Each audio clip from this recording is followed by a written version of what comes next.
ఇక్కడ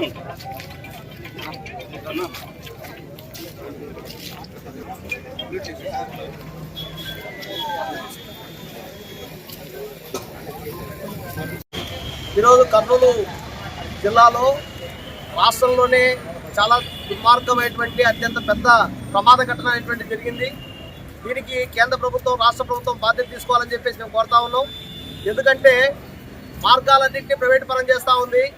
ప్రయాణికులకు సరిపడేటువంటి ప్రభుత్వ ఆధ్వర్యంలో ఏర్పాటు చేసినటువంటి బస్సులు ఏర్పాటు చేయట్లేదు. ఈ క్రమంలోనే ప్రైవేట్ బస్సులు అనేటువంటివి చాలా పెరిగిపోతూ ఉన్నాయి. ప్రయాణికులు తమ గమ్యాన్ని చేరుకోవడం కోసం ఏదో ఒక బస్సు ఉంటే చాలు అని చెప్పేసి నాణ్యమైన బస్సు కోసం వెతికేటువంటి ప్రయత్నం జరుగుతూ ఉంది.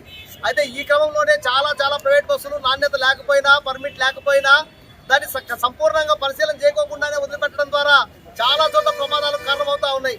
ఈరోజు జరిగినటువంటి ఘటన అట్లే బస్సును ముందు తీసుకోవడంతో బస్సు కింద దూరి నిప్పు రాజేసుకొని మొత్తం మంట పైకెళ్ళడంతో ప్రయాణికులంతా చాలా దుర్మార్గంగా ప్రమాదంలోకి నెట్టేసినటువంటి పరిస్థితి ఉంది. అందుకోసం మేము కోరుతున్నది ఏమంటే రాష్ట్ర ప్రభుత్వం కానీ కేంద్ర ప్రభుత్వం కానీ తూతూ మంత్రంగా ఏదో 2 లక్షలు ఇచ్చినా 3 లక్షలు ఇచ్చినామనేటువంటిది కాదు. ప్రభుత్వం వెంటనే పకడ్బందీగా ప్రతి కుటుంబానికి 50 లక్షల రూపాయలు నష్టపరిహారం చెల్లించాలి.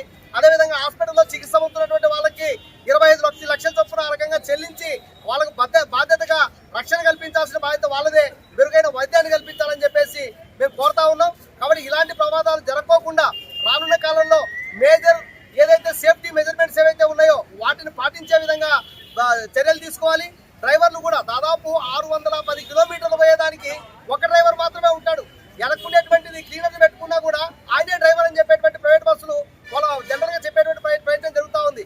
కనీసం 2 డ్రైవర్లు ఉండాలి.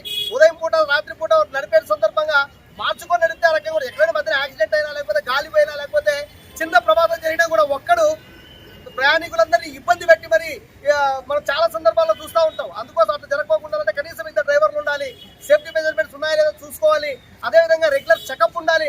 ఇది ప్రభుత్వం చేయకపోవడం కారణంగానే ఇలాంటి ప్రమాదాలు జరుగుతూ ఉన్నాయని చెప్పేసి మేము ఈ సందర్భంగా ప్రభుత్వాన్ని డిమాండ్ చేస్తా ఉన్నాం. 50 లక్షలు చనిపోయిన వాళ్ళకు, ప్రమాదంలో గురైనటువంటి వాళ్ళకి 25 లక్షలు ఆ రకంగా నష్టపరిహారం ఇవ్వాలని చెప్పేసి తెలియజేస్తా ఉన్నాం.